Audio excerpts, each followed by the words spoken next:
Este programa é livre para todos os públicos. Como é bom chegar mais uma vez até você com o programa Gente de Fé.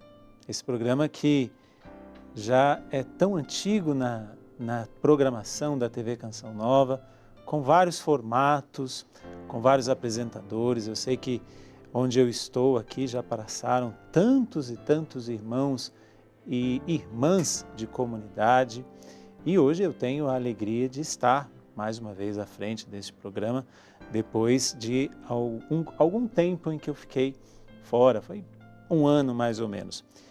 E a particularidade deste programa é justamente de trazer para nós, para mim e para você, histórias de pessoas que, ao se encontrarem com Jesus Cristo, começaram a trilhar um caminho com Ele. Mas muitas vezes nós pensamos que esse caminho é feito somente de flores, de jardins, né? Aqui, sem negar o Salmo 21, que o Senhor é o nosso pastor e Ele vai nos conduzir pelas situações mais tenebrosas da vida, mas não quer dizer que elas não existirão. Por isso que hoje eu tenho a alegria de trazer também aqui na nossa sala de estar, o Aguinaldo Batista. Bem-vindo, Aguinaldo. Obrigado, que Padre. Deus te abençoe. Obrigado por ter aceito o nosso convite. O Aguinaldo é membro da comunidade Canção Nova aqui em São Paulo, no modo de vida do segundo elo, como nós falamos. Algumas comunidades, ou uma linguagem um pouquinho mais corriqueira, a comunidade de aliança. Isso. Mas nós, como Canção Nova, nós adotamos essa nomenclatura que é segundo elo. Mas, antes mesmo de nós falarmos da Canção Nova, de tantas coisas, bem-vindo, Aguinaldo. Obrigado, Que Padre. bom que você está aqui. É uma alegria. Quem é o Aguinaldo, minha gente? Eu estou aqui diante de um irmão, hoje também eu sou membro da Canção Nova aqui de São Paulo, e o Aguinaldo também, mas muitas vezes a gente se encontra, mas a gente não tem a oportunidade muitas vezes de entrar na história. Então aqui eu chamo também todos os meus irmãos e irmãs, não somente da Canção Nova aqui de São Paulo, mas a Canção Nova em todo lugar, em vários lugares onde a Canção Nova está, para que nós também possamos aqui hoje contemplarmos um pouquinho das maravilhas que Deus fez e faz na vida do Aguinaldo. Quem é o Aguinaldo? O Aguinaldo é um rapaz solteiro, né? Tenho 42 anos de idade e entrei para a comunidade em 2019, graças a Deus. E estou trilhando, né, esse caminho de cura interior, de conhecimento de Deus, de corresponder ao chamado de Deus, de viver as lutas em Deus, como o senhor falou no início, né? Eu acho isso muito importante. Deus, Ele não nos tira as nossas lutas, mas nos dá força para vivê-las de uma forma diferente. Isso é interessante porque, assim, às vezes a pessoa pensa que só porque nós somos de uma comunidade que nós não temos problemas, que nós não temos lutas. Isso é bem diferente, né? Porque o próprio Jesus, Ele nos diz, né? Quem quiser seguir-me, renuncie a si mesmo, tome a sua cruz de cada dia e siga-me. Então, esse processo constante de luta com nós mesmos, de luta com aquilo que nós vivemos, de luta com aquilo que nos apresenta, né? Porque não somos do mundo, mas ainda estamos no mundo, né? Mas isso demorou para que você aprendesse, né, Aguinaldo? Bastante. Por quais caminhos você andou, né? Até mesmo antes de começar a trilhar esse caminho de conversão que você viveu, até chegar hoje onde você está. Que caminhos você trilhou? Nos conte um pouquinho. Então, eu sou o filho mais velho, né? De uma família de 2 irmãos. Os meus pais casaram já também numa idade um pouco avançada. Sim. Meu pai tinha acho que 35, minha mãe 38. Depois de um ano eu nasci. Seu mais velho, primeiro. Depois de 5 anos nasceu meu irmão. E aí o que eu me lembro na minha infância é que os meus pais, eles eram católicos, mas assim também só de vez em quando na missa, né? Me colocaram para fazer o catecismo, fiz, ali eu estava com os amigos ali próximo de casa, ia todo mundo junto, então a gente ia meio que naquele oba-oba, né? Eles não eram assim também de de frequentar, de Não, participar, os não, seus pais? não. Era mais, acho que por tradição de família, essas coisas. Uhum. E aí fiz minha primeira comunhão e eu me recordo que depois eu não voltei mais para a igreja. Acho que meus pais nem sabiam que depois tinha crisma, né? Que tinha todo um caminhar na igreja. Uhum. Eles se importavam com a primeira comunhão. Fiz a minha primeira comunhão, Depois, depois Mudou. parei. Ia na missa de vez em quando, mas não conhecia Deus, não conhecia a igreja. uhum. E aí lá na minha adolescência comecei a trabalhar, né? Comecei a conhecer os amigos ali do trabalho. Aí a partir dali comecei a beber, a ir num barzinho, a ir numa festa. Isso na adolescência. Isso na mais ou menos adolescência. o quê? Isso, ali eu fui 15? conhecendo o mundo. Eu costumo dizer, padre, é uma coisa que eu louvo muito a Deus, que assim, por mais que os meus pais eles não eram católicos praticantes, mas assim, era uma família de Deus. Nunca vi os meus pais brigar na vida. Nenhum dos meus pais tem vício nenhum de álcool, nem de cerveja, nem de cigarro, nada. Ou seja, os valores, eles passaram para Exatamente, os valores. Então eu Uhum. percebo que quando eu comecei a trabalhar, ali eu comecei com as amizades, você. Uhum. e aí comecei a conhecer, né, esses prazeres que o mundo nos oferece e que é só para nos destruir, né? Eu percebo isso. Dentro desses prazeres, você... Porque às vezes assim, a gente sempre se esquece um pouquinho que nós temos a liberdade, Uhum. né?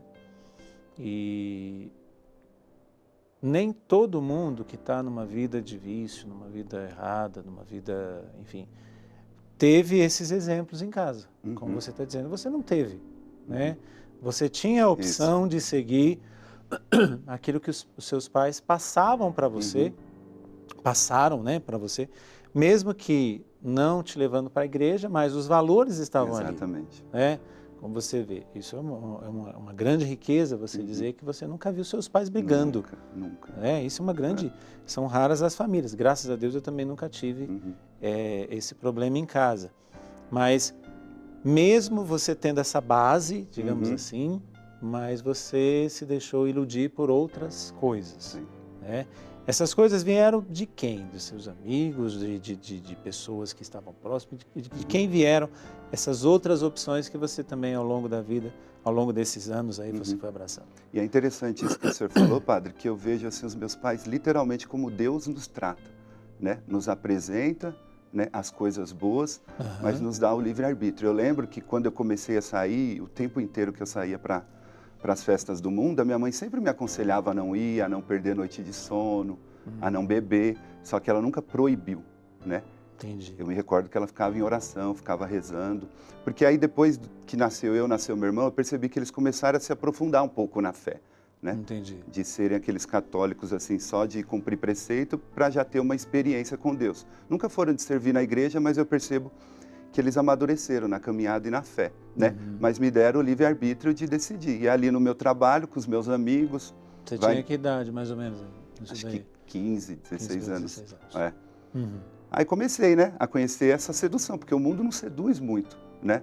De, nossa, bebi, eu era tímido, agora estou alegre. Então já me deixava mais animado. Aí estava nessa mentalidade de, né, nossa, eu vou ficar com uma moça aqui, vou ficar com outra ali. Isso começa de uma forma bem sutil, né, padre? Como o inimigo ele é astuto, começa de uma coisa bem sutil, de tipo, nossa, beijar com uma moça era a coisa mais linda do mundo, mais maravilhosa, né? Só que aí você vai se aprofundando, né? Eu me recordo que eu comecei a sair de domingo à tarde, só à tarde, numa matinê. Aí depois sábado, a noite inteira. Aí depois sexta, sábado e domingo. Aí já ia o final de semana todo. Isso. Aí depois tinha vez que eu ia na balada de quarta-feira. Até que chegou o ponto que eu comecei a ir para balada na época da faculdade, de segunda-feira. E eu me recordo que a minha mãe falava assim, não existe festa de segunda, né? Ela com o pensamento mais das pessoas antigas, né? Ela não acreditava. Você é de onde? Eu sou de Diadema. Diadema. Mas saía para todos os lados de São Paulo, não tinha distância. Não tinha distância. Não tinha distância. De segunda a segunda estava lá o Aguinaldo. De segunda a segunda. Minha mãe não acreditava, porque na época eu fazia faculdade e eu trabalhava na própria faculdade. Você fez faculdade do quê? Eu fiz comércio exterior. Comércio exterior. E aí eu estudava de manhã e trabalhava à tarde. Então quando eu saía na segunda à noite, na terça eu faltava na faculdade e ia trabalhar à tarde tranquilo. Entendi. Mas ali eu vi o o nível do fundo do poço que eu cheguei para ir para uma balada de segunda-feira. Eu costumava falar, de segunda só vai quem é mesmo. Normalmente quem diz, né, quem vai em balada, e você deve saber muito bem isso, se você foi em algumas baladas, diz que segunda-feira é o dia da ressaca. O dia da ressaca. Né? Mas mesmo na ressaca, você vencia a ressaca e na segunda-feira você estava lá de novo. E estava lá de novo. Isso durou muito tempo, Aguinaldo? Ou até onde isso te levou, essa vida assim, até onde te levou? Isso começou lá pelos 16, 17 anos, né? Eu percebo que o auge foi quando eu entrei na universidade, na faculdade ali, era muita festa. E eu acabava me deixando levar. Ali eu estava com meus 24, 25 anos, comecei lá com os 17, né? Uhum. Isso foi até os meus 28, 29 anos de idade, se Deus não me encontrasse. E eu percebo, padre, que nessa época de festas mesmo, né? O quanto que eu era vazio, o quanto que eu era triste, né? O quanto que tudo isso que o mundo nos oferece com a aparência de que é bom, me fazia mal, né? Eu era infeliz, eu era triste, eu não tinha paz. Todas as vezes quando eu acordava num dia após a balada, eu falava, meu Deus, o que eu fiz? Que sentido tem isso? Né? E me sentia mal, só que não conseguia sair daquilo, né? Porque o vício, esses prazeres do mundo, quanto mais você busca, como não te preenche, mais você quer, né? Então você vê que é uma bola de neve que você vai e é só indo para o fundo do poço. E essa realidade de vazio, né? Isso prova que você buscava alguma coisa. Buscava. Né? Eu fico pensando, e aqui também trago a tantos pais que podem estar nos vendo e também pensando nos seus filhos, né? Muitas vezes é uma falta de opção, porque não houve uma proposta autêntica do que realmente nós precisamos, que é a verdade, que é o amor que vem de Deus. Mas muitas vezes também é porque não tem um exemplo, né? Não tem um exemplo em casa, não tem um exemplo autêntico em casa, né? E isso é justamente porque quando você me traz isso, né? Eu senti um vazio. Então significa que você buscava alguma coisa. Você não sabia o que era ainda, né? Não tinham te apresentado ainda quem iria te dar o verdadeiro sentido, mas você buscava alguma coisa, por isso você estava vazio. E esse vazio, ele vai te levando cada vez mais quando você não tem um rumo, né? Esse vazio vai te levando cada vez mais a buscar e aprofundar em coisas cada vez mais profundas, mais profundas de modo superficial, como drogas, como bebidas, como sexo, como tantas e tantas outras coisas. Você chegou a esse ponto? Não. Droga não, mas álcool de tudo eu tomava. Eu tinha uma resistência boa para bebida, infelizmente não vejo isso como vantagem. Não é mesmo. E a parte da sexualidade também, mergulhei assim de cabeça. Eu lembro que na época eu tinha no celular uma lista de moças que eu escolhia o dia que eu queria sair. Eu costumo falar que o demônio ele me servia de bandeja, infelizmente, né? Infelizmente. Mas para o senhor ver, começa com uma cervejinha ali numa tarde, né? Matinê. Numa matinê, né? E chega a um nível que você só vai para a festa para arrumar uma mulher para levar para a cama. E no outro dia está infeliz e está fazendo a pessoa infeliz também. Vazio, né? E aí esse vazio que vai te levar a querer preencher, e aí se você não tem um rumo, é uma, e é outra, e é outra, e outra, até aí. Mas isso foi até quando, Aguinaldo? Houve algum marco na sua história, na sua vida, que você diz assim, que começa a perceber que Deus começou a te cercar, como diz a palavra de Deus, de cuidados e carinhos? Sim. Então, nesse período dos meus 17 aos 28 anos, eu tive 3 namoros sérios, né? Aí nessa época dos namoros eu parava de sair, né? Tive um namoro de 1 ano e meio, depois tive um namoro de 4 anos. Esse de 4 anos foi meio conturbado, então a gente terminava e eu acabava meio que namorando e ao mesmo tempo curtindo. Né? Entendi. Você estava com ela e com outras. Isso, indo para as festas quando dava vontade. E aí depois eu tive um último namoro de 1 ano e meio, que foi com uma moça evangélica. E ali eu percebo, esse foi meu último namoro, que ali Deus já começou a preparar o terreno. Que era uma moça que era filha única, né? E os pais eram autoridade lá na igreja deles, né? Então eu lembro que eu conheci essa moça num casamento de um primo meu. E aí depois de uma semana a gente marcou de ir no shopping, aí o pai dela já levou ela no shopping. Aí no shopping eu já convidei ela para ir em outro lugar. Mas assim, num barzinho, tranquilo. Ela falou, eu nunca esqueço, ela falou assim para mim, padre, eu não posso ir porque eu falei para os meus pais que eu ia vir no shopping. E ali começou, né? Aí depois fui na casa. Começou as bordoadas. Isso, exatamente. Aí fui na casa dos pais, aí os pais já me receberam ali com a Bíblia na mão, falando os valores, né? Olha. Então ali eu já entrei já num namoro santo, como ensina a Igreja Católica, né? Nunca dormimos junto. Só que acabou por causa dessas divergências de religião, mesmo que na época eu não era católico praticante, mas é isso que o senhor falou, padre, no início do programa, os valores que eu tinha dos meus pais em casa, Estavam como lá católico dentro. e referência, exatamente. Uhum. E aí acabou que a gente acabou terminando, não deu certo, isso era agosto de 2009, Uhum.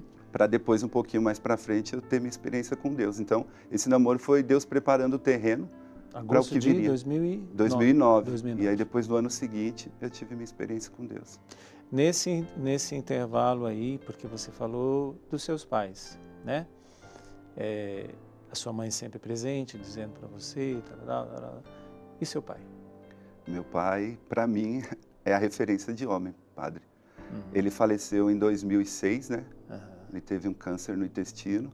Mas assim, hoje, quando eu leio a vida de São José e eu vi a vida do meu pai, que ficou gravado, né, na minha cabeça, Claro. eu falo, meu pai vivia como São José. Quando os meus pais se casaram, os dois trabalhavam, né? E aí, quando eu nasci, a minha mãe conta que o meu pai já pediu para ela parar de trabalhar para cuidar de mim e ele ia trabalhar em 2 empregos. Nossa. Aí ele já começou a trabalhar de dia e de noite, né, para manter a casa. E o meu pai é esse homem, né, trabalhador, que trabalhava, que chegava em casa suado, que cuidava da esposa, que cuidava dos filhos, que se preocupava, não tinha vícios, não tinha amigos. A alegria dele era o quê? Estar com a família e viajar em família. A gente viajava muito em família. Coisa boa. Então, meu pai é esse homem, assim, é o São José que eu conheci.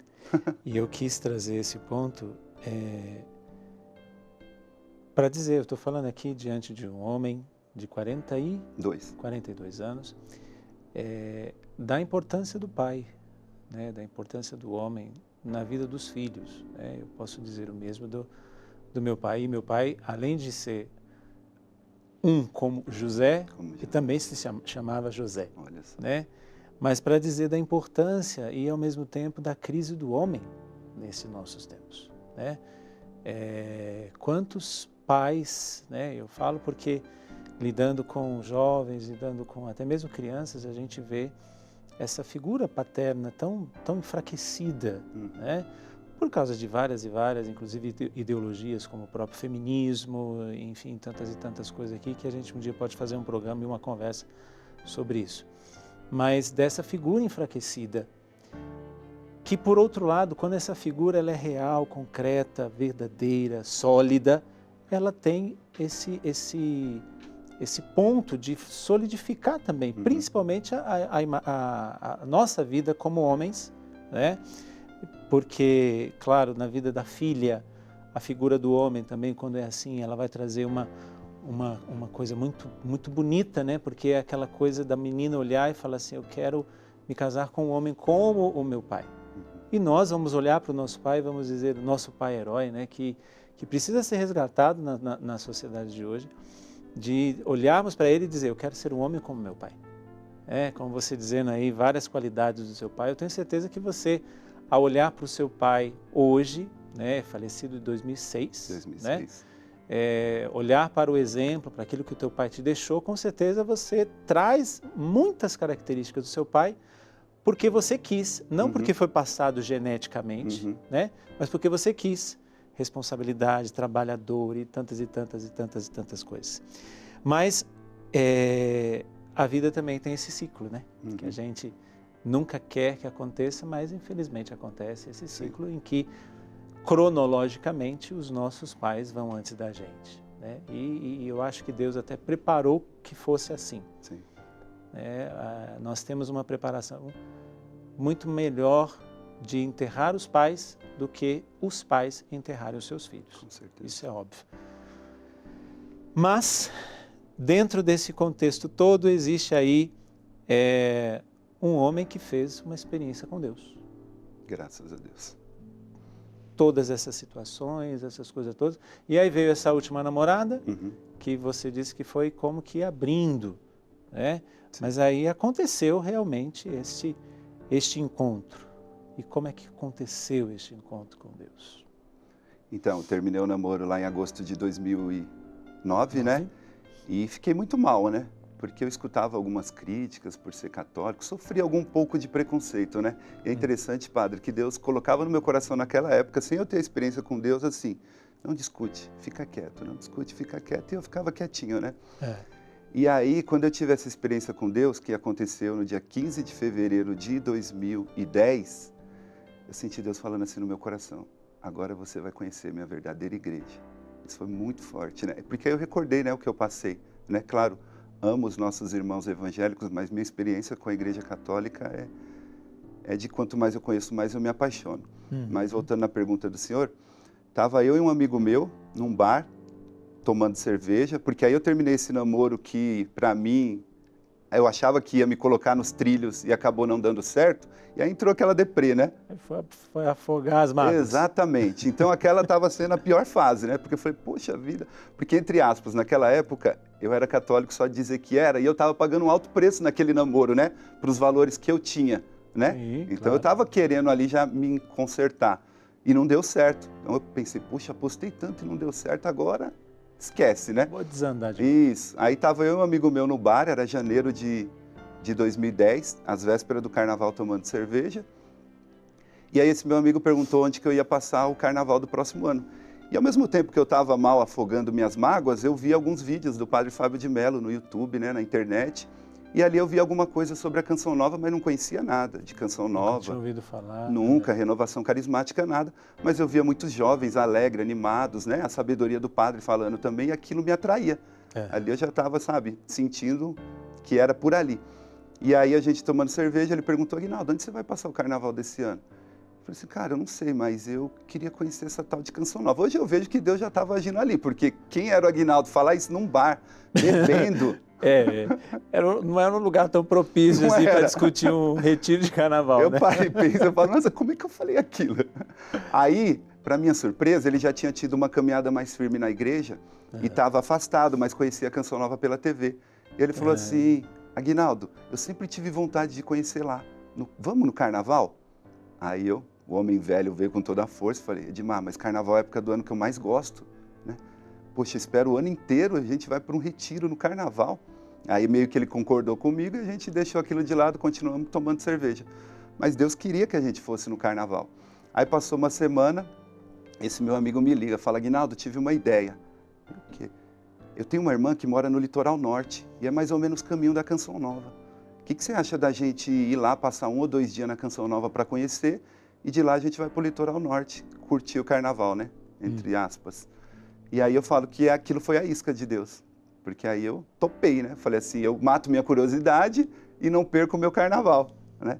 E aí foi eu e esse amigo meu para lá, e aí chegamos lá no domingo, na missa com o padre Fabrício. Após a homilia, né, o padre pediu para quem não tinha tido uma experiência com Deus que ficasse em pé.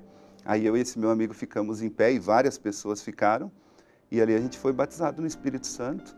Tivemos nosso encontro pessoal com Jesus, né? E tudo começou a mudar. Esqueci o litoral norte. Esqueci. Acabou o litoral. E é interessante, padre, que eu também me recordo quando eu cheguei ali na chácara, né? O choque de realidade que eu levei quando eu coloquei os pés naquele lugar. Falei, meu Deus, que lugar é esse? Que povo bonito, alegre, não tem bebida. Tem um detalhe, nesse primeiro dia que eu fui com o Edmar, estava tudo maravilhoso, mas eu senti falta do álcool. E eu falei assim, Edmar, vamos lá fora para tomar uma cerveja? Aí ele falou assim, poxa, Aguinaldo, mas a gente está no retiro, para você ver como que Deus pega os pior mesmo, né? Eu era o pior. E aí, mesmo assim, eu convenci ele aí, a gente saiu da chácara, só que a gente não achou nenhum bar aberto e voltamos. Falo que Deus nos puxou pelas costas, porque se a gente tivesse bebido, talvez não teríamos tido a experiência que a gente teve. Sim. E aí a gente voltou, tivemos essa experiência com Deus e não fomos para o litoral norte e voltamos de lá transformados, né? Ninguém reconhecia, falava, o que aconteceu com esses dois malucos? O que eles beberam, o que eles usaram nesses dias? Nós vamos aprofundar daqui a pouquinho no segundo bloco, mas até porque o Edmar já passou aqui também, Sim. né? Passou já tem alguns anos, né? O cenário não era esse ainda, enfim, acho que passou em 2018, mais ou menos 4 anos atrás, em que, se você quiser, você pode buscar lá, Gente de Fé, coloca Gente de Fé, Edmar, você vai ver a versão do Edmar sobre essa história, falada há 4 anos atrás, né? Mas eu deixo você assim questionando colocando aí uma pergunta para que você possa questionar dentro desse contexto que o Aguinaldo está trazendo, frente às experiências que você vai fazendo com Deus, né? Onde Deus vai te dando corda. E como o Aguinaldo bem disse, Deus não prende ninguém, né? A experiência que você fez com seus pais era justamente isso. Olha, tem esses perigos, é isso e isso, mas se você quiser ir, vai, você é livre, né? Como é que você tem usado da sua liberdade? Não sei como você tem usado da sua liberdade, mas uma coisa eu quero te dizer, de uma maneira muito sincera. Deus não é bobo, minha gente. Olha o rodeio que ele deu aqui para pegar o Aguinaldo. E agora é que vai começar a história do Aguinaldo que nós vamos ouvir, nós vamos contemplar no segundo bloco. Mas como você tem usado da sua liberdade? Pensa direitinho, vai lá no banheiro, toma água, vai na cozinha, volta. E daqui a pouquinho a gente tem a segunda parte do testemunho do Aguinaldo. Esse homem que, num bar, tomando a cerveja, falou, quero me encontrar com Deus. Loucura! Deus é Deus. Sai daí, daqui a pouquinho a gente volta. O que nós fazemos com a nossa liberdade? Deus nos deu, aliás, Deus não apenas nos deu a liberdade, mas Ele nos constituiu livres, com inteligência, com vontade, capazes de imaginar, com capacidade de criar tantas coisas. Mas nós esquecemos que também Deus nos deu responsabilidade. E responsabilidade não significa você ser uma pessoa responsável. Significa que você vai ter que arcar com as consequências das suas escolhas. E quando você arca com as consequências da sua escolha, é aí que você põe a mão na consciência e diz, meu Deus, o que eu estou fazendo com a minha liberdade? Dá até para lembrar uma musiquinha aí de Um Sol para Contrariar, o que eu vou fazer com essa tal liberdade que o Padre Léo tanto trabalhou, né? Eu lembro agora também o Padre Léo dizendo, o que você vai fazer com essa tal liberdade? Não vou continuar a música não, porque você senão vai viajar aqui. Eu também já viajei aqui na minha imaginação e com certeza você também. Mas nós estamos aqui com o Aguinaldo, que teve a base da sua família. A partir do momento que você teve a base da sua família, mesmo eles não sendo, sim, católicos ativos, mas eles te deram a base familiar, né, dos conceitos, dos valores, das convicções, né? Porém, deixando livre, sua mãe, como você disse, olha, meu filho, são esses riscos, mas se quiser ir, você vai. Até que num dia, num bar, tomando uma cerveja, vamos viver o carnaval na Canção Nova. E lá, a experiência com Deus que aconteceu. Mas e depois? Você volta para casa, continua a vida velha, muda de vida, o que aconteceu? Começa a mudar de vida, né? É interessante que a ficha vai caindo aos poucos, né? Eu lembro que a gente voltava de lá e sentia que algo tinha mudado, mas não sabia o que era, né? Você tem experiência, mas não sabe o que você teve, né? Alguma coisa aconteceu, eu estou voltando diferente. Não é tão claro assim, não. Isso. Aí a gente tinha os mesmos amigos, né? O mundo estava nos esperando. Sim. E aí a gente encontrava com os amigos, aí fazia churrasco, já não queria que os amigos bebessem, além da gente não beber, queria mudar o mundo, né? Queria pôr Eliana Ribeiro e Dunga num churrasco com os amigos do mundo. E voltamos assim, aqueles católicos chatos, padre, porque a gente contava mais de 10 vezes as mesmas histórias e falava, vocês têm que ir lá.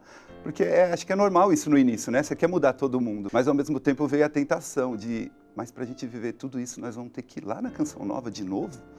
Que Deus não faz uma obra pela metade. Aí o que aconteceu? O Edmar colocou um adesivo da Canção Nova no carro dele.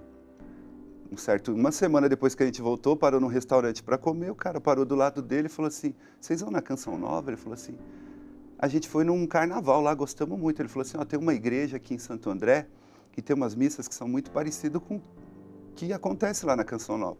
Aí indicou para o Edmar, eu e o Edmar fomos nessa missa de sexta-feira, né, uma missa carismática, e ali começamos a frequentar aquela paróquia. começamos a frequentar grupo de oração, retiros, tanto que é a paróquia que eu estou até hoje servindo. Paróquia Nossa Senhora do Paraíso, lá em Santo André. Sim. Então eu percebo que Deus, ele não vai deixar você na mão, né? Você tem que fazer sua parte, né? Claro, a gente buscou, nós buscamos, porque eu vejo que muita gente tem uma experiência com Deus, mas depois não dá uma continuidade. Deus, ele vai dar oportunidade, como deu para nós. E ali começamos a frequentar aquela paróquia, começamos a ir nos retiros, né? Porque aí a sede de Deus, acampamento na Canção Nova, 2 vezes por mês a gente ia, nos 2 primeiros anos, praticamente todos os meses a gente ia. Era uma sede de Deus, de Isso formação. No ano de 2010, 2010, 2011, Aí, em 2011, a gente conheceu a Canção Nova aqui em São Paulo, que nós também não sabíamos, achava que era só em Cachoeira Paulista, né? Aí fomos numa vigília na Catedral da Penha, também achei maravilhoso. E eu me identifiquei com a vigília por quê, padre? Porque eu era um homem da noite, né? Então eu via na vigília algo no meu inconsciente como se fosse numa balada, só que santa, de Deus. Eu falei, nossa, que massa, uma vigília animada, alegre, né? Porque eu imaginava que era todo mundo quietinho ali rezando, que eu ia sentir sono, E aí ali... Deixa eu só fazer um convite aqui, caso você ainda não conheceu, não participou de uma vigília da Canção Nova aqui em São Paulo, venha conhecer, né? Entre no site da Canção Nova em São Paulo, você vai ver ali toda a agenda para este ano de 2022, todas as vigílias que estão marcadas. Nós já tivemos algumas vigílias e com certeza teremos ainda tantas, né? Para acontecer justamente isso. Se você é da noite, como o Aguinaldo está dizendo, se você é da noite, faça a sua experiência de uma vigília.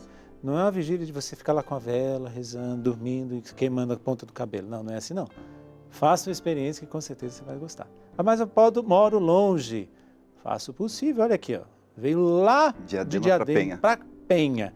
Ou saiu lá de Diadema, foi lá para Cachoeira Paulista. Para quem quer encontrar Deus, não existe distância. Exatamente.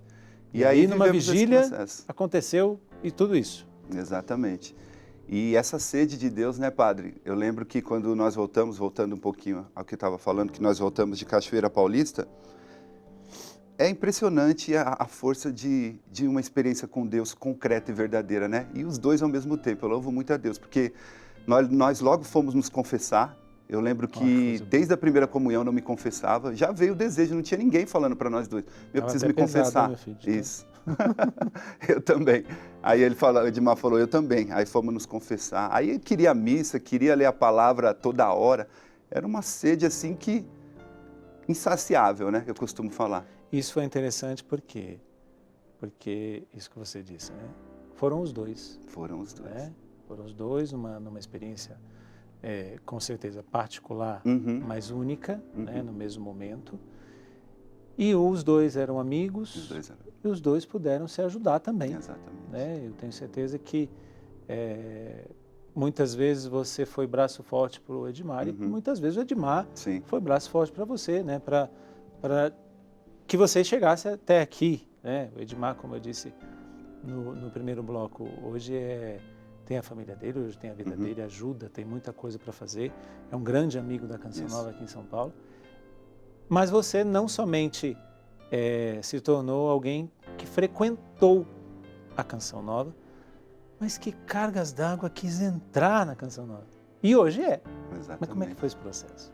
E é interessante, padre, que na verdade lá em 2011, 2012, eu nunca tinha esse pensamento, querer entrar na Canção Nova, né? O desejo que veio no meu coração foi o quê?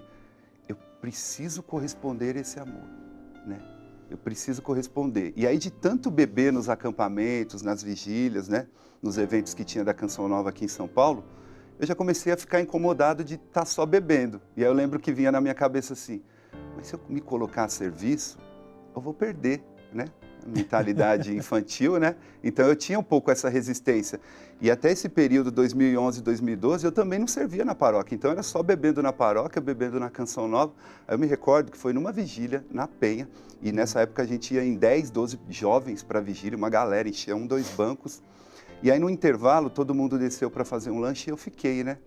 E ali eu senti Deus falando comigo, Aguinaldo, está acabando o seu tempo de banco na igreja. Eu estou te preparando para me servir, né? E foi algo tão forte que aí eu já procurei alguém da comunidade aqui de São Paulo, falei, eu quero ajudar na vigília, como é que faz? Aí encontrei logo a Graça, alguém me indicou para a Graça. Aí a Graça falou assim, me dá seu telefone. Eu dei o telefone, aí na próxima vigília eu já estava servindo. Aí comecei a fazer a experiência de servir aqui em São Paulo. Depois comecei a servir nos acampamentos, em Cachoeira Paulista, PHN, Osana Brasil. Ia para lá servir, porque a vontade era retribuir esse amor que eu recebi de Deus, que transformou a minha vida, né? Que me tirou lá do fundo do poço, dos vícios, das amarras, né? Para me fazer um homem livre, um homem sedento de Deus, um homem com vontade de viver a castidade, um homem que tinha no celular uma lista de moças para escolher, né? Para sair, e de repente queria ser puro, queria ser santo. Queria evangelizá-las. Queria evangelizá-las, exatamente. Então ali começou essa experiência de servir, né? E na experiência de servir veio o chamado, né? Deus vai por etapas, né? Aí, é pouco. Isso, porque se der de uma vez, acho que a gente sai correndo. A gente se assusta e não abraça. Aí em 2012, lá para o meio de 2012, como eu já estava inserido nas escalas aqui em Cachoeira Paulista, eu escutava várias pessoas perguntar, você é da comunidade? Você faz caminho? Isso que era algo super novo para mim. Eu falei, meu Deus, não sou da comunidade, não faço caminho, nem estou pensando nisso, né? Tá bom estar servindo, né? Não querendo se comprometer muito. Mas foi algo muito forte, muito forte. E aí eu lembro que aqui na Missão de São Paulo, a Indaiara nem me conhecia direito, ela me encontrou e falou assim, você já escreveu a carta? Indaiara, que carta? Só para contextualizar, né? A Indaiara é um membro da Canção Nova aqui em São Paulo, né? Ela mora na Praia Grande. Na Praia Grande. Né? E a Graça também, né? É membro aqui da comunidade Canção Nova de São Paulo, mora aqui em São Paulo mesmo. Isso. São pessoas da comunidade Canção Nova aqui de São Paulo. Isso. Como eu estava inserido nas escalas... Até para um parênteses, até para dizer, porque muitas vezes a pessoa que nos assiste está pensando que a Canção Nova é aquilo lá de Cachoeira Paulista. Mas não, minha gente. A Canção Nova é muito maior do que Cachoeira Paulista, né? Até as pessoas falam, eu vou lá na Nossa Senhora do Líbano, por exemplo, né? Aqui em São Paulo, vou lá na Nossa Senhora do Líbano. Mas eu vou lá para a Canção Nova. Ué, a Canção Nova é lá em Cachoeira Paulista? Não, quando você está na Paróquia Santa Cândida, que é onde nós estamos também, lá é Canção Nova. Lá na Nossa Senhora do Líbano, a Casa de Missão, é Canção Nova. Lá no Rincão de Aracaju, é Canção Nova, enfim. Né? Então a Canção Nova é muito grande, graças a Deus, e precisa crescer ainda mais. Você não quer fazer parte da Canção Nova? Quem sabe, né? Ouvindo um pouquinho agora ali a história do Aguinaldo, será que Deus também não te chama para ser Canção Nova? Pensa nessa proposta. E aí? Isso mesmo. E aí escrevi a carta, né? Meio que para pararem de ficar falando, né? Mas eu nunca tive no meu coração o desejo de entrar para a comunidade, mas sim de corresponder ao que Deus queria de mim. Eu lembro que eu fui na entrevista... Isso é muito importante. Isso, a primeira entrevista que eu fui, né? Mandei a carta, recebi um retorno para fazer a entrevista com a responsável vocacional aqui em São Paulo. E aí eu lembro que eu cheguei e eu falei assim, eu quero fazer caminho vocacional para descobrir o que Deus quer de mim. Se é na Canção Nova, amém. Se não é, amém. Mas eu ia para os encontros, começou a vir os encontros, e eu sempre tinha a convicção de que a Canção Nova não ia dar continuidade no caminho. Acho que porque eu era muito novo de caminhada, né, padre? Eu via que nas partilhas, nos vocacionais, o pessoal tudo tinha uma experiência de paróquia. Eu comecei a servir na paróquia quando eu comecei o vocacional. Então foi tudo muito rápido, né? Até porque comecei em 2013, então, o vocacional, né? 2012 Deus me inquietou. Aí em 2013 eu comecei, e aí em 2014... eu parei o caminho. E hoje eu percebo, né, que ali é porque eu ainda não estava maduro para entrar para a comunidade. E poderia ter entrado ali na imaturidade e ter sido abortado, vamos dizer assim, Isso. né? Porque também tem esse processo, né? A gente sabe que o chamado de Deus é irrevogável. Porém, tem, como você também, no momento da sua fala disse, que também tem a nossa parte. Né? E se nós não estivermos pelo menos ali um pouquinho preparados para aquilo que vamos viver, é claro que não vamos dar conta. Então, Deus também te fez esperar um pouquinho. E é interessante a forma como Deus, né, às vezes faz nos esperar. Nessa situação, em 2014, o que aconteceu? Eu estava no meu segundo ano de caminho vocacional, mas no mês de abril, não lembro a data exata, mas minha mãe acordou sem enxergar de manhã. De repente, falou, filho, eu não estou enxergando nada. Eu até pensei que ela estava brincando, né? Aí levei ela até a cozinha, dei água e ela não voltou a enxergar. Aí levamos para um médico, né, já assustado. Aí passou no oftalmo, passou no clínico, ninguém descobriu o que que era, mandou para a neura pediu tomografia da cabeça e ninguém descobriu o que que era. E a gente rezando e pedindo a Deus a graça de que voltasse a visão, mas ali, naquela época, o meu irmão já tinha se casado, então e meu pai falecido, estava só eu e a minha mãe. Então ali a minha vida deu uma reviravolta, né? E eu fazendo o caminho vocacional. E aí naquela época eu não estava dando conta do caminho vocacional por causa das responsabilidades em casa que triplicaram, né? Mas a minha mãe, em abril mais ou menos, metade de abril, ela perdeu a visão e no mês de maio, de uma hora para outra, ela voltou a enxergar. E tinha muita gente rezando por ela, muita gente. E a fé da minha mãe, padre.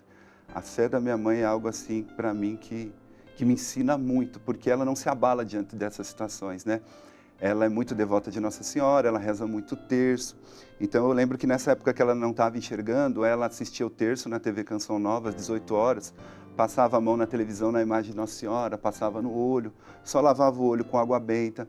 A minha mãe sem enxergar, ela não deixou de ir para a igreja, ela ia para a igreja, eu levava ela sem enxergar. Às vezes eu, na minha miséria, eu ficava com vergonha. E não se sabe o que aconteceu com ela. E não se sabe. Aí depois de mais ou menos uns 40 dias, eu falo que até foi os 40 dias de Moisés no deserto, a minha mãe recuperou a visão, voltou a enxergar. Aí depois, mais um período de investigação, começaram a desconfiar que talvez era o diabetes, né? Que ela tinha um diabetes descontrolado. Tanto que depois dessa perca de visão e volta da visão, ela começou a tomar insulina e toma insulina até hoje. Mas é interessante que essa perca de visão foi a providência para que eu parasse ali o meu caminho vocacional. Eu vejo isso de uma forma muito concreta. Deus usou dessa situação, né, para que eu parasse. Na época eu parei, achei que eu não ia voltar mais, né, mas as coisas foram se estabilizando. Eu vivi esse tempo de espere, né, que são 2 anos no caminho vocacional, para depois eu retornar. É bom a palavra correta que você usou. Deus usou dessa situação. Deus não ocasionou essa situação, mas Deus usou, né, porque algumas vezes a gente pode também dizer, mas foi Deus que... Não, com certeza eu acho que Deus não ia fazer a sua mãe ficar cega para poder fazer você ver, sim, né? Exatamente. Eu acho que Deus não... Mas, dentro da situação de enfermidade dela, do diabetes e tudo, Deus usa da situação, né? E Deus é Deus, Deus é Senhor do tempo, Deus é Senhor do espaço, Ele pode fazer todas essas coisas. Mas é bom, você usou a palavra correta. Ele usou dessa situação para... Né? Então, pode ser que o que está acontecendo na sua vida, Deus esteja usando também de situações até mesmo difíceis, complicadas como essa, né? Mas para que você possa enxergar além daquilo que você está vendo. Deus não ocasiona o mal para nós, mas Ele usa, porque como vai dizer São Paulo aos Romanos, Deus tem o poder de todo mal tirar um bem, né? E aí, sua mãe, da mesma forma que ficou cega, voltou a enxergar. E aí, o diagnóstico seria, então, o diabetes. Porque depois controlou e hoje a visão dela está até melhor do que era antes, como o diabetes está.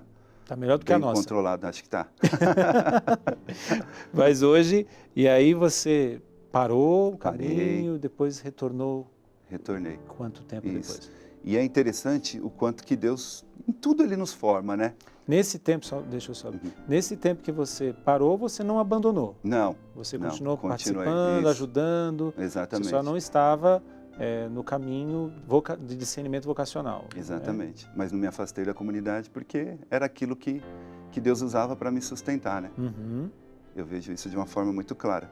Mas é interessante que nesse tempo do espere, Deus continuou me formando. Eu lembro que eu parei em 2014, 2015, eu fiz um retiro da Canção Nova também que chama Sênior, lá em Paulínia, que foi um marco para mim. Em 2016, eu costumo dizer que foi o meu ano mariano, né? Que foi o ano que eu tive minha experiência com Nossa Senhora. E é interessante, padre, que como que isso aconteceu? Eu estava passando todos os anos novos na Canção Nova, todos os acampamentos. E lá tem a pedagogia de nós pedimos para Deus um santo amigo para consagrar o próximo ano. Sim. E assim eu fazia todos os anos. E aí, 2015 para 2016, eu lembro que era dia 31, 2 horas da tarde, e não vinha nenhum santo na minha cabeça. E aí o Senhor pediu para que eu fosse na capela. Aí eu fui lá na Capela Sagrada Família, lá em Cachoeira Paulista. Me ajoelhei ali diante de Jesus. E aí Jesus foi muito concreto comigo. Ele falou assim, eu quero que você consagre o próximo ano de 2016 à minha mãe. E aí aquilo ficou ecoando assim, meio que assustei um pouco, né, Nossa Senhora. E aí ele falou assim, sim, a minha mãe, porque para dar jeito em você, só a minha mãe. Aí eu falei, amém. Aí eu lembro, padre, que eu estava... Não podia ser nenhum outro, não. Tinha que ser Não, logo a tinha. secretária direto. Exatamente. Direto. Aí eu lembro que eu tinha levado uma camisa de Nossa Senhora para aquele acampamento, e eu falei, vou vestir a camisa de Nossa Senhora na missa da virada de ano, né? Sim. Fui com essa camisa, e aí na missa da virada de ano, o padre Roger Luiz celebrou, e ele pediu para que todo mundo que estivesse ali consagrasse 2016 a Nossa Senhora, porque era o ano que antecederia o centenário de Fátima, que seria 2017, e os 300 anos de Aparecida. Então aquilo foi uma confirmação. Sim. E ali eu consagrei aquele ano de 2016, e até então eu tinha tido uma experiência com o Espírito Santo, com Deus, mas não tinha uma experiência com Nossa Senhora. E hoje eu vejo de uma forma muito clara que 2016 foi o meu ano mariano, né? Porque aí eu consagrei, aí eu lembro que em fevereiro eu fui no acampamento A Profecia do Avivamento, e eu vi ali os homens cheios do Espírito Santo e falando muito de Nossa Senhora. E eu comecei a associar. Deus começou a falar isso comigo, Aguinaldo, você precisa do Espírito Santo, mas você precisa também do auxílio da minha mãe e da sua mãe, né? Aí ali foi a primeira, chamou a atenção. Nossa, eu preciso buscar mais a Virgem Maria. Eu lembro que depois eu fui num outro retiro que chama Terra em Chamas, lá em Campos do Jordão, e lá todo mundo era consagrado a Nossa Senhora pelo Tratado da Verdadeira Devoção. Aí me despertou o interesse de ler o tratado, li o tratado, comecei a fazer cursos de preparação para a consagração. E aí no final de 2016, aquele ano que eu tinha consagrado a Nossa Senhora, no dia 8 de dezembro de 2016, eu fiz minha consagração pelo Tratado da Verdadeira Devoção de São Luís, né? E aí, em 2017, eu retornei o meu caminho vocacional, fiz 2017 e 2018, e 2019 eu entrei para a comunidade. E por que eu falo isso? Porque eu vejo o auxílio de Nossa Senhora, o quanto que ela me impulsionou na minha vocação, né? Eu era um homem cheio do Espírito Santo, mas faltava a parte mariana, né? E a parte mariana é como se tivesse pegado na mão e falado, filho, vem, vem, dê sim ao meu filho que isso não vai te trazer nenhum prejuízo. Porque a gente sempre tem o medo de dar o sim, né? Acha que vai perder. Então eu vejo esse auxílio de Nossa Senhora de uma forma muito concreta. Ela me levou para a minha vocação, após minha entrega a ela. E uma frase que é de Dom Bosco e que nosso pai fundador, Monsenhor Jonas, também usa muito para nós, Canção Nova, que na Canção Nova foi ela quem tudo fez, né? E não somente isso, mas Monsenhor Jonas também traz que a Canção Nova é a casa de Maria. Exatamente. Né? Desde o começo, a primeira casa em Queluz, né? É chamada a casa de Maria e tudo. Então, eu tenho também esses testemunhos, né? De muitas pessoas que chegam à casa, à Canção Nova, seja onde for, né? E que fazem essa experiência com Nossa Senhora. Então, a vida, né, com Maria é uma vida que nos leva para o céu por meios que nós nem imaginamos, né? E dentro desse contexto, hoje, você é um membro consagrado da Canção Nova, é alguém que faz a experiência com Deus, de evangelização, mas para nós terminarmos, eu queria só que você partilhasse um pouquinho, até porque é uma coisa que você já partilhou comigo, de uma experiência que você faz, ou que você fez algumas vezes, indo até a Cracolândia, aqui em São Paulo, né? Você e o Edmar. Sim. São 5 ou são 10? 5 minutinhos, né? 5 minutinhos.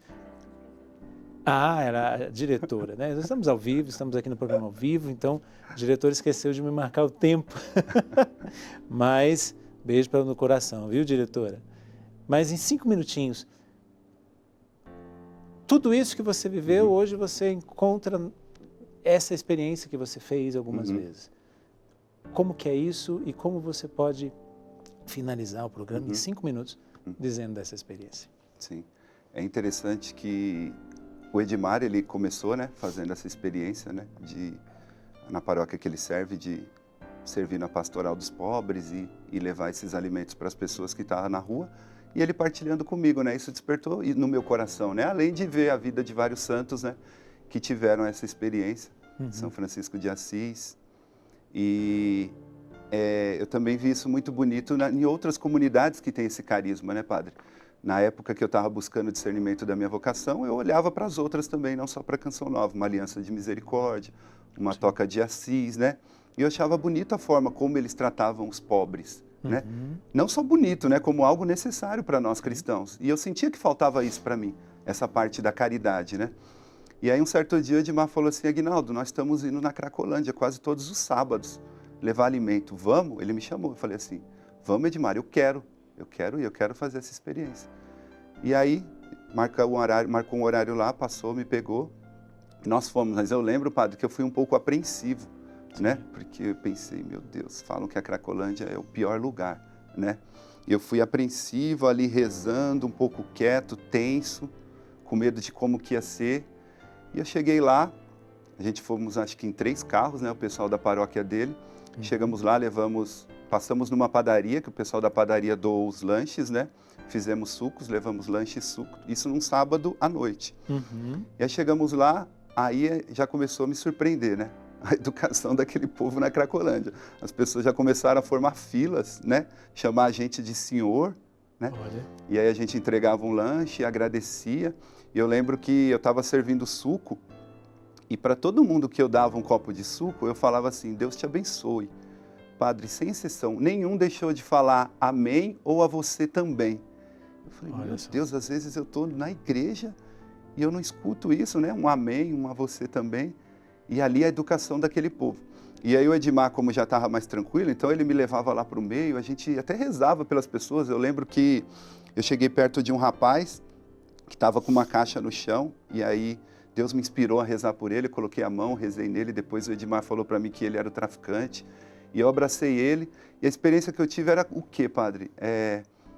Dava vontade de ficar ali com os pobres, né? Porque Jesus está ali nos pobres, nos pobres. Quando eu voltei para casa, eu vi o quanto que aquilo me transformou, a mudar os meus valores, né? Eu voltei para casa dando valor às coisas simples, à comida, ao alimento, a ter uma roupa, a ter um lugar para dormir. Então eu vejo que assim, de tempos em tempos, essa não é a minha vocação, mas Deus me leva a essa experiência para me colocar no meu lugar, né? E isso é o mais importante, porque dentro do contexto do servir, dentro do contexto de evangelizar, né, isso aqui é uma coisa que sempre me chama muita atenção, o slogan, né, um dos slogans da Basílica Nacional de Aparecida: acolher também é evangelizar.